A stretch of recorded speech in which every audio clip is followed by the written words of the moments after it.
Good morning, everyone. Welcome to the Refinitiv EMEA Natural Gas Summer Outlook 2021 webinar. Thank you for joining us this morning. My name is Nina Chesney, Head of EMEA Power, Gas, Coal and Carbon News at Reuters.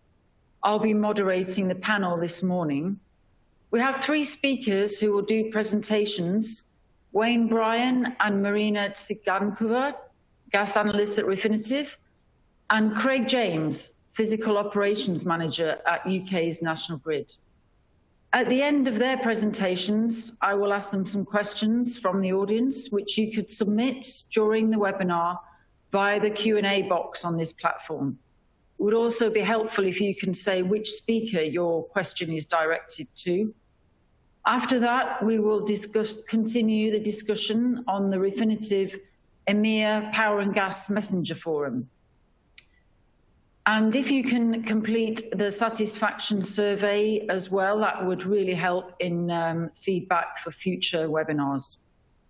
Before we kick off, we have a live poll question.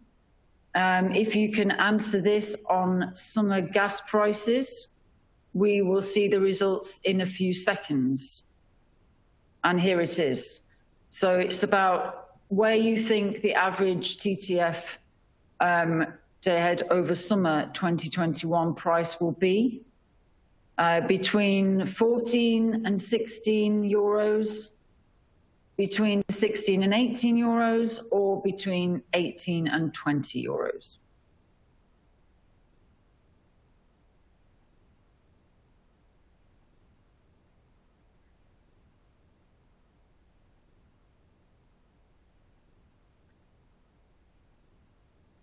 Hopefully we'll see some results before we turn to Wayne and Marina for their presentation.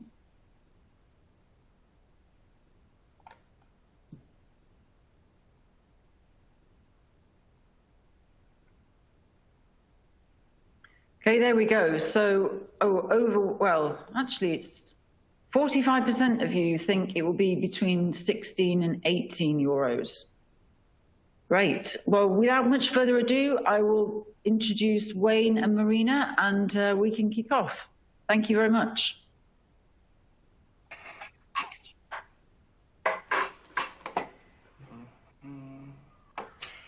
All right, good morning, everybody. Welcome to this Summer Outlook webinar, and thank you for joining us today. I'm going to kick off with the first section of the presentation, and then I'll hand over to Marina. Right, firstly, let's take a look at the price action over recent months and heading into this summer season. Of course, we saw at the start of the winter season, prices were generally relatively sideways. As we started stepping into sort of September, October, we saw a rise in demand, sort of exacerbated by sort of stay-at-home measures. A lot more of us are at home with the heating on most of the days, including me. And then actually what we saw then was, obviously, we all know about the LNG tightness that occurred in Asia as cold weather really struck that region. This resulted in a real dearth of LNG cargoes into Northwest Europe. And this really saw prices rise. What we can see at the top, we saw the JKM at record levels, and then we saw as well, in terms of the UK and European prices, we saw NBP at a 12-year high, and TTF itself was at Q4 18 levels. Fast forward a month or so, and then where we are now, we've seen a sort of return to LNG send-out as Asian demand tapered off. And prices obviously started to ease. I think obviously one of the things that supported this rise in costs in Asia was obviously shipping constraints. We had problems with the Panama Canal, and of course the lack of storage capacity in Asia, of course, always weighed as well. But now, as we enter this the summer season in literally a few days, what we see now is LNG send-outs actually above where they were last year. But what's interesting now, before I go on to the next slide, is prices are more or less double where they were last year, which kind of shows the difference in the market for this coming summer. For example, TTF was trading around the €8 per megawatt hour mark on the day ahead this time last year. Today it's around 18.50. Looking at MBP, that's literally now double where it was last year. We're at around 45 pence per therm today, whereas this time last year we were at around the 22 pence mark. So we can really see the differences in the market this year. And of course, we all know that's driven by the drain on storages that we saw when the weather turned cold in January and Feb in UK and Europe. And now storages, as we know, are at record lows. So that now is sort of the theme going into this summer, is more about refilling the storages than last year when we presented. It was more a case of can we handle the oversupply. So completely different dynamics really for summer.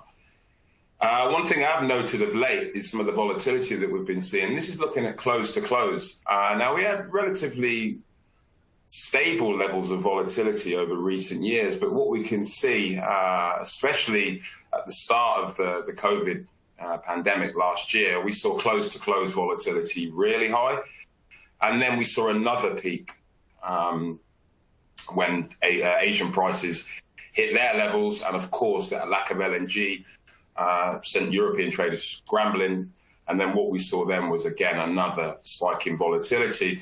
As the LNG supply started to improve and the demand concerns started to ease, you then saw the volatility drop, and then the last few days we've seen it rise a little bit. But this obviously, this volatility is increasing. It kind of reflects the lack of flexibility when things become extreme, as we've seen before. And the last time we saw some volatility was around the Q3 18 mark, when lots was going on then as well. And also these narrowing summer and winter spreads are having an impact as well. And I was looking at the spreads between winter and summer TTF earlier, and they're a lot higher than they were before. And of course, this is also creating concerns. And of course, increased liquidity players in the TTF now. And it's obviously a lot more most liquid hub in Europe as opposed to when MBP used to lead the way. So I think moving forward, when we see such extreme situations occur, this volatility is definitely, as we can see from the chart here, expected to continue. And when I say new normal, I think that might be the case if we get some extreme concerns moving through the summer period, particularly from Q3 onwards. Just move to the next slide. Also, as well, what we've seen is carbon. We've seen carbon before be quite correlated to gas prices, but we've seen it play a real bigger role, especially this year. And you can see we had some strong correlations here in 18, but what we've seen as we went into the start of 2021, you can see these levels really start to rise here. And of course, we know that the TTF was quite bullish at the time due to the aforementioned factors I mentioned regarding the last slide. And what we can see now, what that does, it pushes coal prices, pushes the switching levels. And what we've seen now is even lignite, which is a bit more reactive to the rise in carbon. The switching levels of lignite now are just below the bottom of the CSP.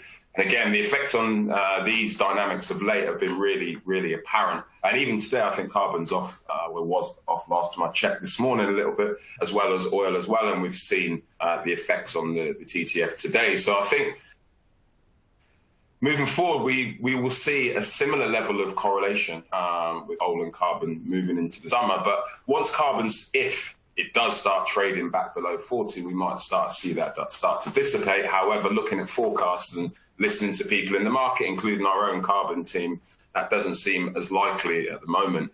However, we do know that a lot of the carbon movement as well can be linked to global equities. And also, you look at crude, which I call the bellwether for global demand, we're seeing downturns in that as well at the moment. And I think with the COVID pandemic, any rebounding or a bit rebounding earlier could see carbon prices rise even further. But the most important thing is looking at the dynamics in regards to power price setting, which is having an impact on gas-fired generation and will continue to do so throughout the summer. Now, storages, this has been obviously the big story this year. We can see now the last few years, 17 was an anomaly, but in terms of 18 and 19, we're at very healthy levels, helped by strong levels of LNG. But if you look at gas year 20, we forecast storages to end the season at 100, well, end the winter season at 125 terawatts. That's 181 terawatt deficit, as you can see here, versus 2019, and we're right near the bottom of the 5-year range.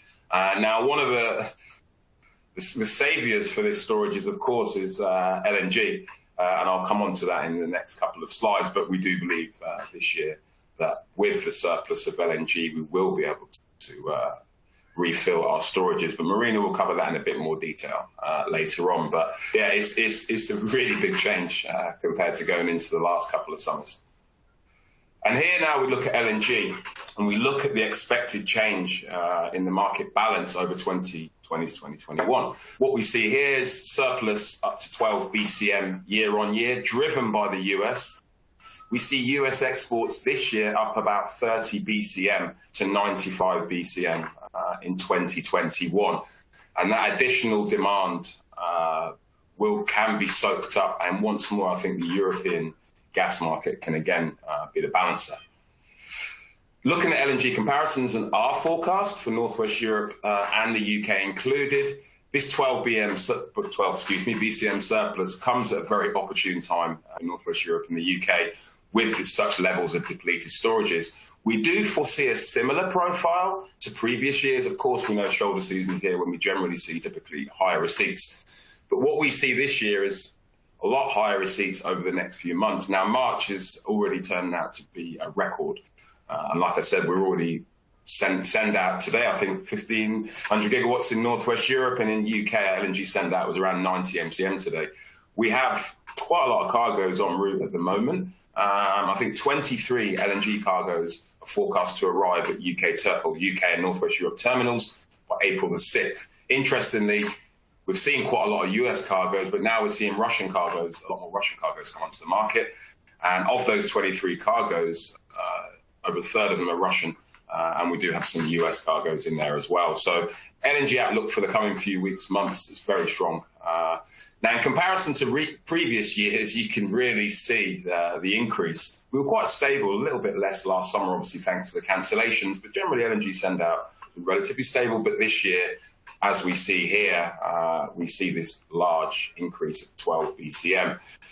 What we see in terms of later on in the period is we see if European storages aren't at required levels, that can satisfy market concerns.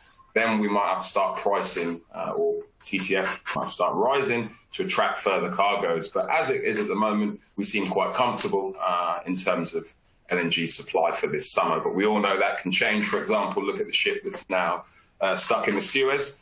I think that still hasn't been removed yet, and there's now talks today. This could be extended to 2 to 3 weeks. So it just shows what can happen. One thing we do expect here, which is going to drive these US exports in comparison to last summer when we saw the dip, is increase in the utilization rate. We forecast that to increase by 14% this year to 80%. Again, there is some risk to these US exports, but it needs a price-based fall, really, below 4 MMBTU in Asia and 350 MMBTU in Europe. At the moment, we don't foresee prices falling to those such levels with demand coming from storage inventions. There's minimal risk of cancellations thus far this summer. But again, the speed at which these European inventories are filled will be key to sentiment and, of course, price direction. But yeah, big jump in utilization for this summer. And of course, there's some additional export capacity in the US as well. Looking at the export economics, as we can see, unlike last year when we were below levels that made US exports economically viable, this is a very different story this summer. And as you can see, currently, we see Europe in the money for the duration of summer. Really minimal prospects at the level of cancellations, which is around 170 or so that we saw last summer. Now looking at supply, this is just a quick look back at winter, and one of the reasons why, and again, it stands out quite a lot here, why we saw prices rally to such highs. We had a big jump in consumption, of course, driven by stronger LDs, a drop-off in pipeline supply from Russia and Norway. But of course, the big anomaly here is once more LNG, where we saw a big drop in arrivals into Northwest Europe. Dutch production as well is also falling in line with the production plan stipulated by the Economic Ministry of the Netherlands. And of course, now they really want to phase Groningen out by 2022 fully. and there's a lot more high-quality conversion sites, including Zudebrecht, which should be fully complete by 2022. And in the UKCS production was also a bit lower winter on winter as well. This kind of helped create the bullishness that we saw at the start of the year. Looking at total consumption in Northwest Europe and the UK, we see it kind of slight increase, but nothing really too dramatic. Again, one of the big drivers here will be the COVID demand recovery. As we're seeing now, wave 3 is engulfing Europe. Further lockdowns are happening in France. I think Germany just cancelled a 5-day lockdown, but the UK will probably be the outlier there, because we should be fully back to normal life from June the 21st, so the government say. One thing we should look at for the end of the summer season, look especially in Q3, we see that's when the demand should start to pick up around 3%. One thing this summer, which will be probably better for the markets, is we've got an increase in French nuclear availability, which should be at the top of the 5-year range for this summer. Of course, we know how intermittent and unreliable they can be. Renewables, again, last year was a record for renewables. We saw 46% of all electricity use in Germany in 2020, while in the UK that was around 20%. A lot of records got broke as well. This year, we see there's a bit more wind capacity in Germany, I think around 17%. Solar forecasts are looking a bit lower. And there's a slightly increase in nuclear in Germany and Belgium as well. Belgium should be flat out at full capacity for this summer period. And again, I think renewables here will be what we're going to look at, because it can push prices on the up and down side, because as we know, the intermittency of them can cause a problem. But overall, I think what we can see is we're going to see a bit more demand this year. Of course, demand was heavily impacted last year by COVID, and a lot of this is going to come. We've got both LDZ and non-LDZ consumption. Obviously, coal switching levels will be important as well, and as I mentioned in the carbon chart earlier, that's also going to help in terms of price setting for the power market and the gas market, so they will be keen to be watched as well. And that is it from me. I think I've just about hit my time. But yeah, so overall, like we said, there's a lot happening in this market at the moment, but the storage concerns are generally the main issue for markets this summer. Now I'm going to pass you on to Marina, and she's going to look at some of the supply side dynamics as well as look at storage injections. Over to you, Marina. Thank you. Yes, thank you, Ryan. Yes, and indeed, I will take over and start to look at Norway, which here the story for us that we're going to see heavy maintenances this summer, but that's probably will be offset by more production from the flexible fields, which are Troll and Oseberg. And then as a whole, we expect a small increase in Norwegian production by around 0.6 BCM summer on summer. And returning to the maintenances, as I said, that they're going to be heavy, and we saw a lot of cancellations in maintenances last year. A lot of them were moved into the next year when there was a pandemic. And as a result, we see that the field production capacity cut over this summer, as it's scheduled by Gasco now, is around 7.6 BCM, and that compares to below 4 BCM last summer. So this is illustrated in the chart on the left-hand side, where you can see the blue line as a profile of this summer, and we see the Q2 is the most impacted by the maintenance, is the heavier maintenance months with May and June, but already in April, we see the maintenances started reducing some capacity on Troll, for example. Flag's going to be shut down for some period. So this is kind of also might support the prices in the Q2, the first half of the summer. So also that's to keep in mind. But when at the same time we look at what the possibility from the flexible fields are, so our conclusion that we probably see higher Troll production in the first place, possibly Oseberg, but still Oseberg is producing quite low during the summer. So Troll is the key here. And the left-hand side, right-hand side chart shows the dynamics between the troll quota and the actual production. And the lighter blue bar is our forecast that we say that the troll might produce slightly above the quota, and it's a difference to what it has been doing the last 2 years when the prices were so low, and with incentive for the front summer price being that you actually underproduce troll. So we do see kind of opposite dynamics this summer, and therefore our forecast like around of troll of around 18 BCM, 3 BCM higher from the last summer, with assessments that troll might produce close to the available capacity, which makes in a whole in the combination with the heavy maintenance a small increase in Norwegian production summer by summer. But now we can move to next supplier, which is also quite big and important, Russia. And the new thing or the interesting dynamic or change this year is lower transit capacity via Ukraine. The new contract that was signed in December 2019 was for transit capacity through Ukraine at 65 in 2020, but after that it's dropping to 40, and that of course impacts the flows of Russian gas that goes into Northwest Europe via Velké Kapušany. And on the left-hand side we can see that exactly this drop in the flows. We saw quite big drop. And as for Gazprom, that's implied, the implication of that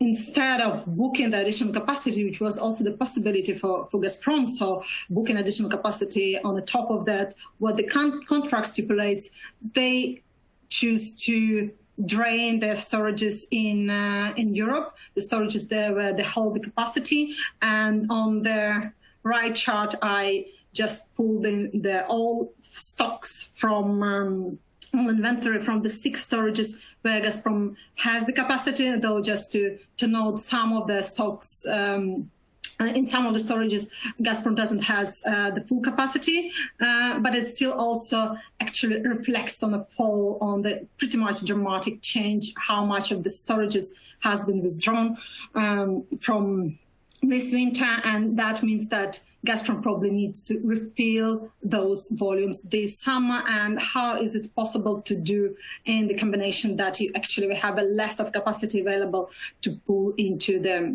Northwest Europe? But still, if you look at our forecast, analyzing the flows, the possibility via Yamal Europe and Nord Stream, which is normally up to capacity, our forecast that we might see might see flows from Russia at pretty stable level from the last summer. Our forecast 55 BCM via the 3 line this summer compared to the last summer. And of course, we do mean that probably this capacity might be not enough to cover all Gazprom's obligations, including the need to refill the storages. Therefore, we account for small additional booked capacity via Velké Kapušany. For example, we account for around 15 in our balance of MCM. For example, already in April, 12 MCM is booked for April, but it still might bring flows via Velké Kapušany lower than what we saw last summer. But the caveat can be here that we probably see higher utilization via Malno, via Yamal Euro pipeline. And if you remember last summer, Malno flows were quite low. And that's also the dynamics a lot of, around the transit contract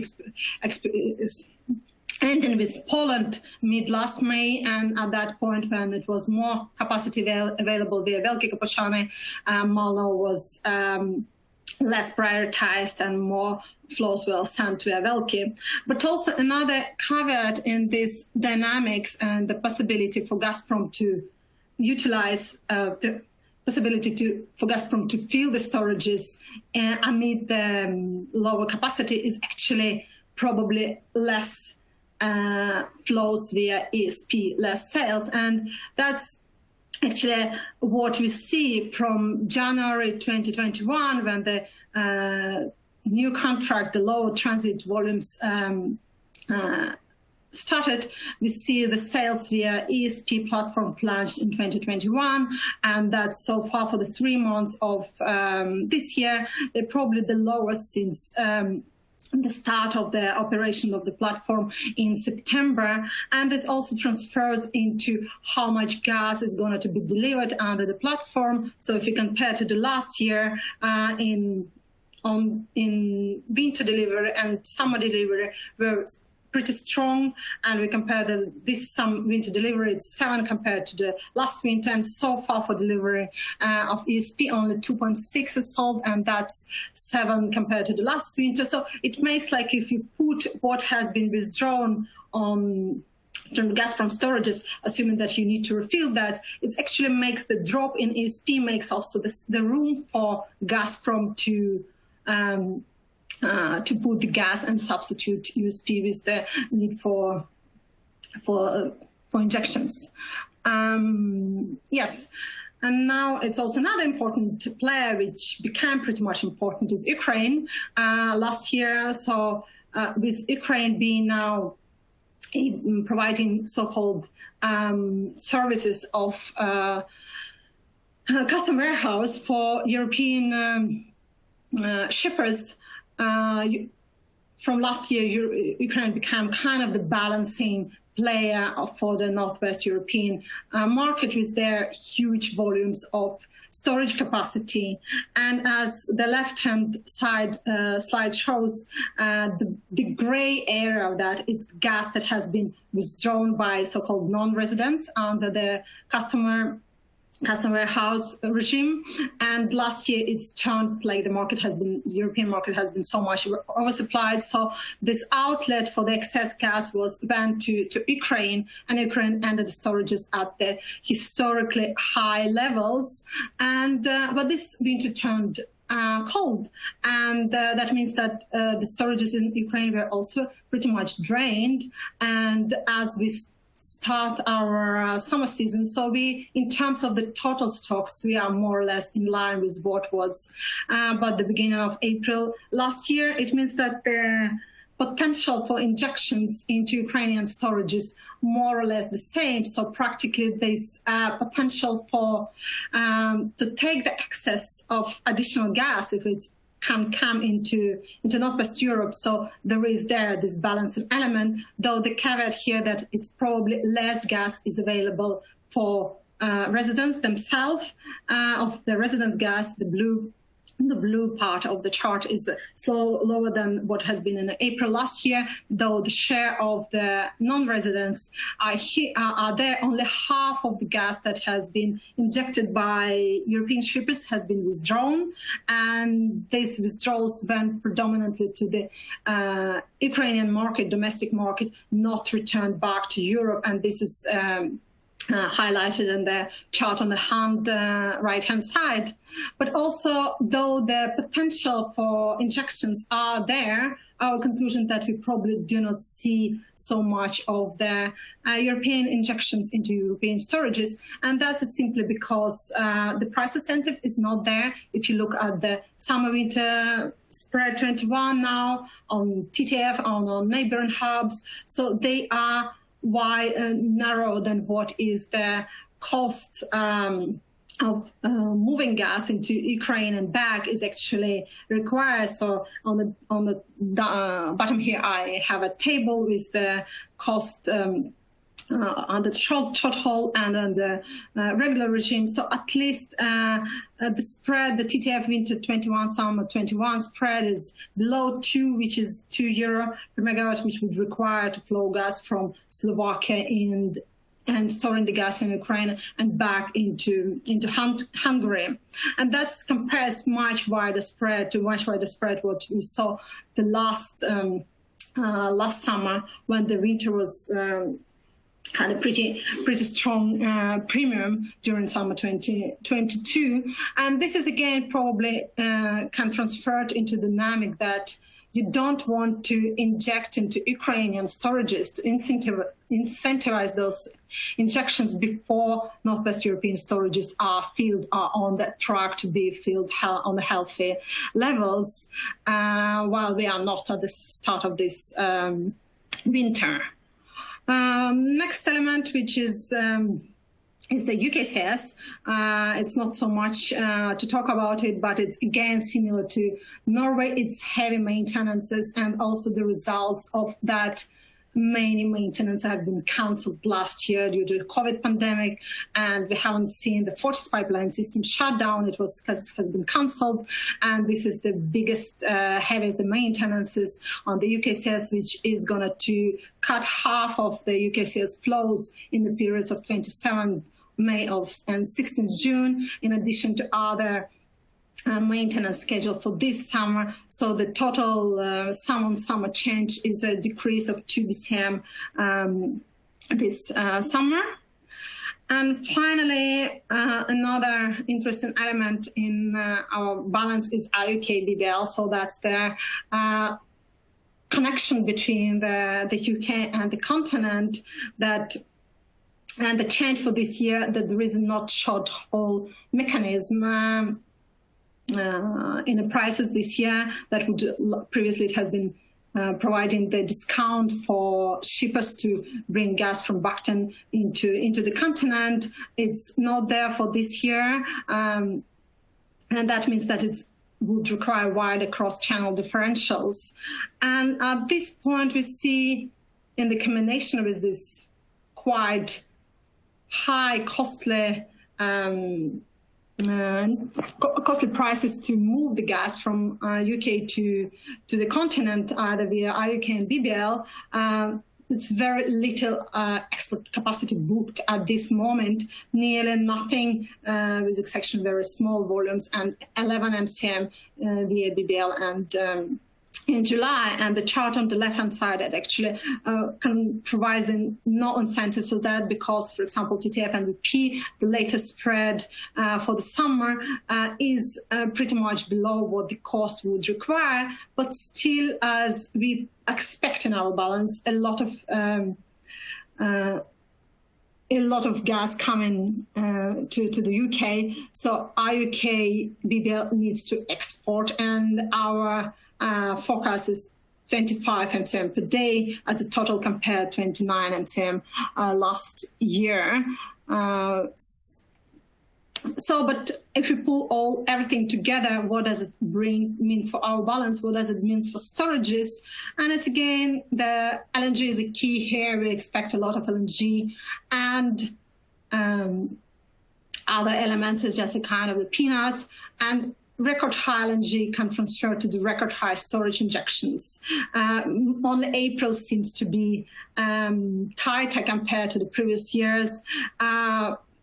June, July, it's again the maintenance is on the UKCS and also shutdown of Nord Stream, so it's a bit tighter. But otherwise, we have pretty strong injection rates. That's in the end leads us to the storages in our balance to be able to refill close to what we've seen last year by the end of the year. And that means, like, if that turns correct, it's of course that's impossible to say that it will be like that. We're going to see a lot of surprises, that's for sure. But assuming that that's how it might turn, so that's probably we have a storages ending above the 5 years average, and the speeds of refilling the storages is quite high by the end of the summer season. So that can provide some downside pressure, particularly by the end of the season. So that's at least our forecast, given that we are moderately bearish for TTF and bearish for NBP, because spread needs to widen to give potential for export this gas from the UK. But on the chart, our blue dashed line is actually what we forecast compared to the blue line, which is the forward curve now. And so we are moderately bearish, but we are kind kind of bearish linked to the Q3, while a lot of maintenance, a lot of uncertainties in the Q2, and still storages at the lower levels probably would likely to provide some support to the prices, preventing prices dropping heavily. And that's kind of, as we saw, the results of the pool are pretty much in line with the results. We saw 45% answering like it's the price level fluctuating between 16 and 18. So I guess we are also more or less in line with the market. But that was my part, and thank you. And I should leave this to Greg now. Thank you very much, Marina and Wayne. We'll move over to Craig James now, who is the Physical Operations Manager at National Grid in the UK. Over to you, Craig. Thank you very much, Nina. Good morning, everybody. Yeah, it's a pleasure to be here. As Nina was saying, my name's Craig James. I work for National Grid on the gas system operator side of the business in the UK. And I'm just here today to give you a very high-level overview of some of the changes with respect to demand that we've observed over the lockdown periods in the UK, starting in March last year, and then going through obviously what we've observed over this last winter. So prior to getting into demand, I just thought it'd be useful to give you a little bit of an overview of the UK gas network. So National Grid owns and operates the high-pressure national transmission system. So this consists of over 7,000 kilometres of pipes and has over 600 above-ground installations across the UK. To operate the network, we use 23 compressor stations, which we utilise to obviously lift pressure and increase flow and ultimately maximise the capability of the network. So the NTS itself has a number of directly connected customers. On the whole, power stations, large industrial sites, storage sites, and obviously some of the interconnectors. And we're supplied with gas from a number of import terminals, beach terminals, as well as a number of storage sites embedded within the network. So just to sort of describe the difference between the primary and secondary system. So the national transmission system, the high pressure system is the primary system. There's also a number of secondary systems which are operated by the distribution networks. So there's 4 distribution network operators. As you can see down there on the slide, SGN, NGN, Cadent and Wales in the West. And these distribution networks operate the local distribution zones. And within the local distribution zones, we obviously have the connected domestic consumer, but as well as that, a lot of embedded industrial and power generation in and of itself. So just moving forward, and before we get on to demand, it's just worth taking you through some of the data that we have available. So we of all the customers connected to both the primary and secondary systems, we can split them down into what we call daily metered and non-daily metered customers. So daily metered customers are those large industrial sites, power stations, etc., where we have both ourselves and the distribution networks almost instantaneous data on the offtake flow that they are taking at any given time. When you get to smaller premises, so commercials, smaller industrials, and obviously domestic load, that is not metered on a daily basis. And as such, any behaviour from those areas, anything below a macro scale has to be inferred rather than measured.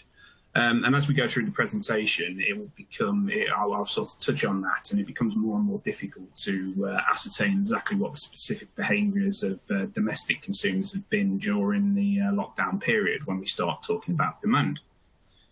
So moving forward, so how do we do this? How do we sort of discuss the difference we've seen between demand measured and what we thought demand should have been if we were not in the middle of a pandemic? So there are a number of factors that actually impact on demand. Obviously, from a domestic perspective, the main impact there is temperature and the requirement of gas for domestic heat, the majority of which is supplied by gas in the UK. And then there's also other elements involved with the other real large scale element of the demand on the UK gas system is actually power generation. Again, this is also linked to temperature to a certain degree from the requirement for electric space heating, of which there is a proportion within the UK, but obviously predominantly down to electricity required for industrial use, but also lighting in the home, etc. So as you move into a winter period, obviously you see an increase in both gas demand and electricity demand. When we look at the local distribution zone demand, the best way to actually predict what that demand is going to be based on the factors which I've just described, mainly temperature, but also wind speed and effective temperature, is to use a component that we call the composite weather variable. And if you look at the two charts on the right-hand side, you can see demand plotted against a temperature model and demand plotted against a CWV model. The CWV model being the bottom right-hand chart. And as you see, you can get a very, very close alignment between the CWV factor and the LDZ demand. Now, this is what we've used to try and forecast what we would have expected over the last summer and into last winter with regards to the anticipated demand on the UK gas network if we were not in the middle of the pandemic and were therefore able to move freely about, no lockdown, etc.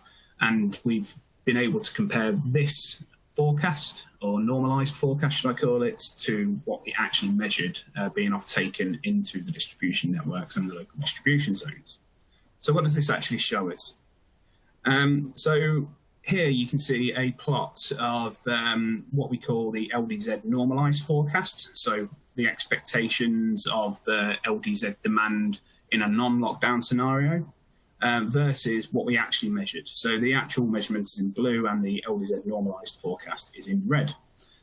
So as you can see, we split it into 4 different phases, which are related to the stringency of the UK lockdown. Lockdown in the UK commenced around the 15th of March in 2019 and progressed into May. And as you can see, there was a significant reduction in demand from what we would have expected for that time of the year during those specific temperature conditions that we had in the UK. On the whole, it was around 9%. This fluctuated based on day of the week, etc., and is predominantly down to what we see to be a reduction in the level of non-critical industry that was shut down, and therefore there was less requirement for gas and also less requirement for electricity. So you see the direct effect from the reduction in gas demand, but also a secondary effect because obviously gas is used for power generation in the UK it's a quite a high level. So you've got sort of 2 factors there that are contributing to a reduction in gas demand overall. Also at this time, we were just entering the sort of spring period, so temperatures were warming, and therefore any sort of change in behaviour from the domestic consumer from being at home was really minimal compared to the overall demand reduction as a consequence of reducing in industrial and embedded power station load. As we move into the sort of later summer and the reducing severity of the lockdown conditions in the UK, you can see that those 2 lines start to align, and we start to see LDZ demand in line with what we would have expected in any given normal year. So that's the real observation from last year. Obviously, as we started to come into this winter and re-entered lockdown, it was a slightly different scenario to where we found ourselves in March 2020. In that, even though we had obviously a significant number of households inhabited, the majority of industrial facilities were up and running and operational, which was a difference compared to March 2020. So looking over last winter, we've actually not really observed a significant change in the level of domestic demand across the network. You should be able to make out 2 lines there, the dotted line being the expected demand from LDZs, and the sort of teal line, the actual trend from what we observed from the measured offtake flows across the winter period. These are plotted against CWV, and as you can see, there is a very strong relationship. So I suppose when we were entering into into last winter, our expectation was that we would have seen a slight increase in demand, because we would have expected similar levels of industry to any normal time of the year because they weren't subject to the lockdown conditions.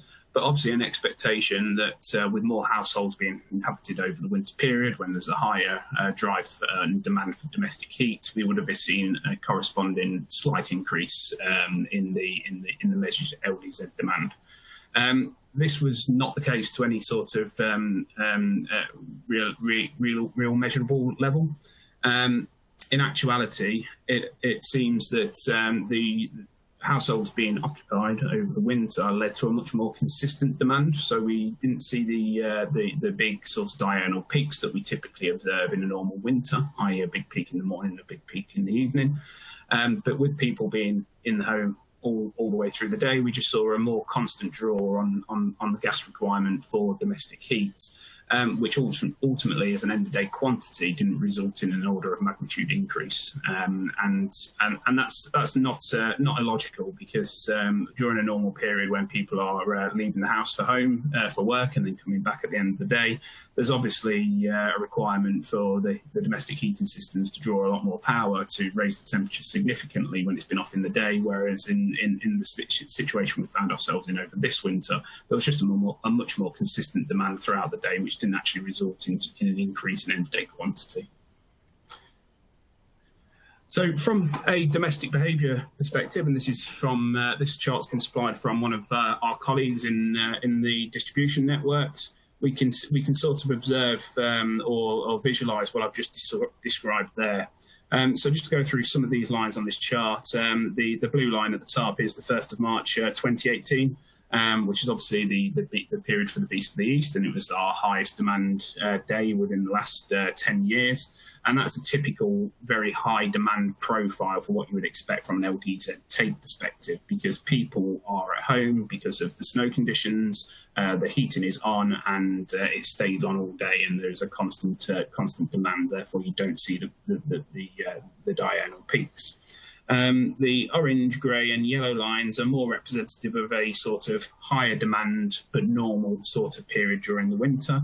And the thing I really wanted to draw out from this chart is the two red circles on the left-hand side. And you can see that prior to this most recent lockdown, we were actually seeing the morning peak an hour earlier than what was observed during the pandemic. And again, this is very logical behaviour, as people don't have to travel to work, and there is the tendency for gas requirement to be required later on in the morning. Now, because of the difficulty in measuring explicitly the non-daily metered demand, it's very difficult to draw clear sort of linkages between the pandemic and demand. However, just to note at this point that this is a topic that both National Grid and our colleagues in the distribution networks are very interested in, and at the end of this winter period there's going to be a sort of joint review into the behaviours of domestic consumers over this period to try and get a better indication of what the demand trends will be. But I'll finish there, and just to say, obviously, as has been reiterated in some of the previous presentations, with the current situation in the UK and the easing of lockdowns, it is very much appearing that we'll be returning to a more sort of standardised demand profile over the coming summer. And that was all from me. Thank you, Nina. Thanks very much, Craig. Thank you to all three of our speakers this morning. The webinar will be available on demand, and the slides for those that want to see the slides again. And we'll move to some questions. We've had quite a few questions in the Q&A, which is great.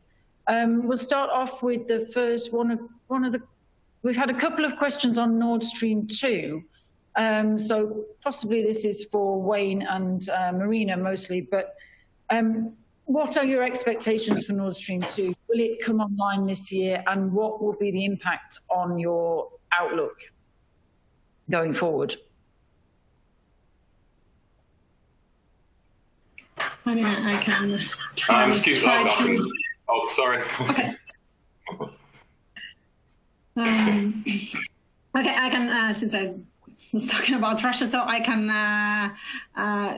comment from my side. So we definitely do not see Nord Stream 2 coming this summer. So that's what the concern for us this summer. The question is, of course, if it's potentially come for later periods, and the winter is getting important because also that's if Nord Stream 2 potentially comes, that's actually probably emphasize less needs for Gazprom to inject into the storages, because that's going to have more capacity. But we take a view that given this political pressure, given the situations, it's really difficult to project anything. It's definitely, we do not expect this for this summer. It's not there, and unlikely it's also start by the end of this next winter.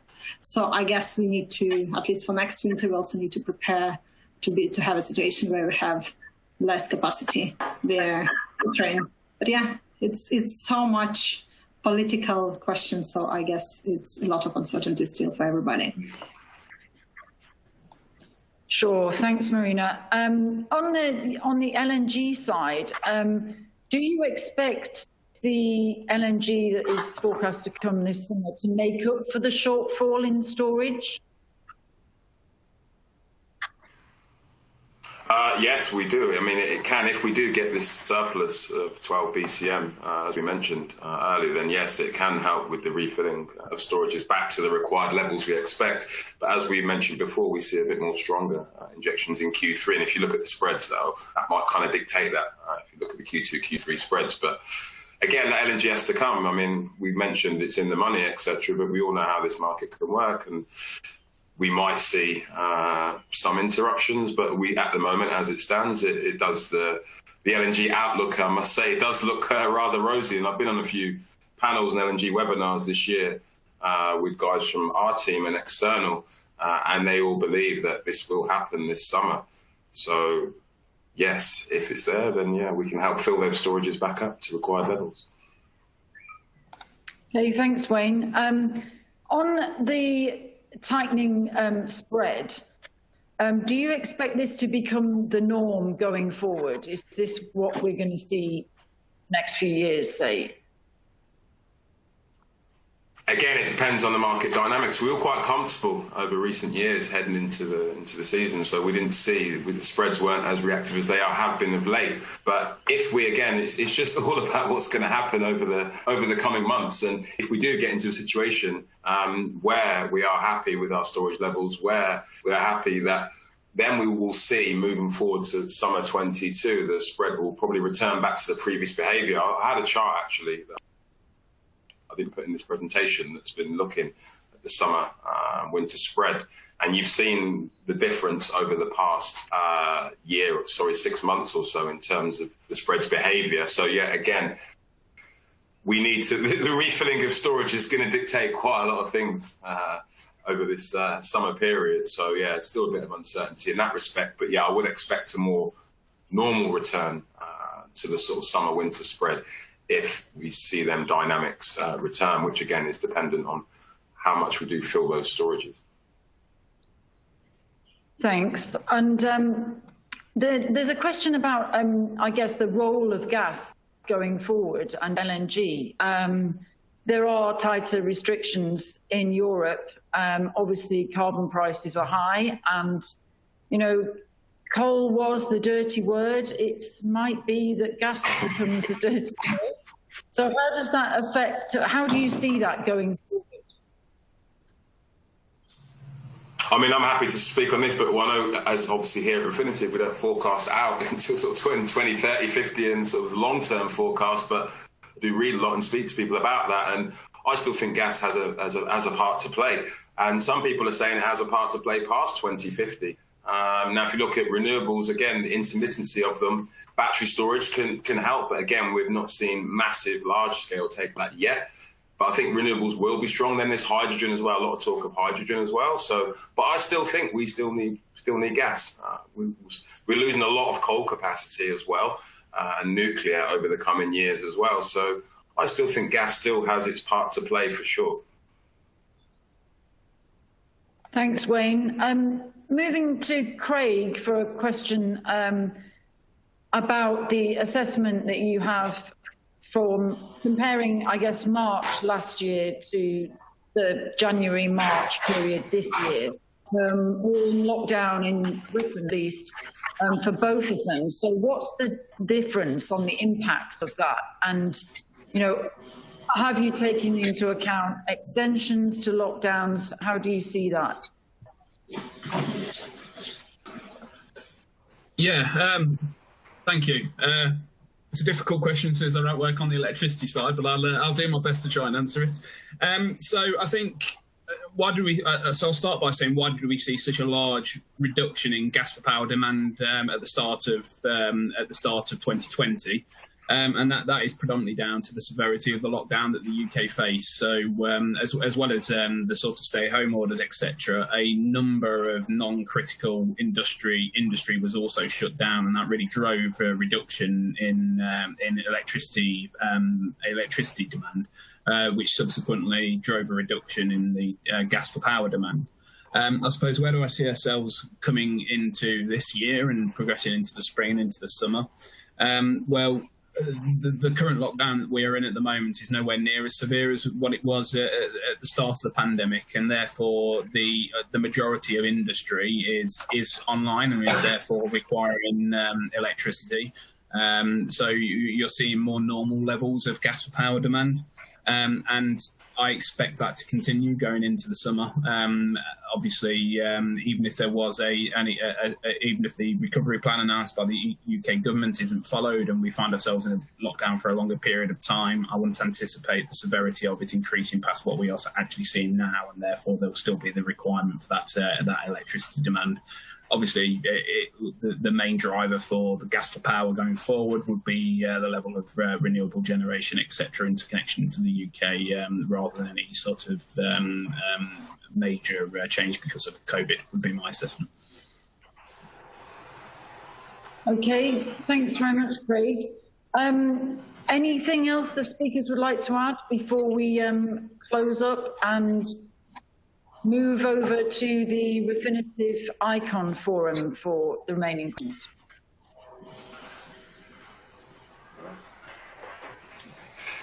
Nothing from me, Nina, thank you. Okay. Wayne, Marina, anything you'd like to add? No, copy from my side. Thank you for attending us. Thank you.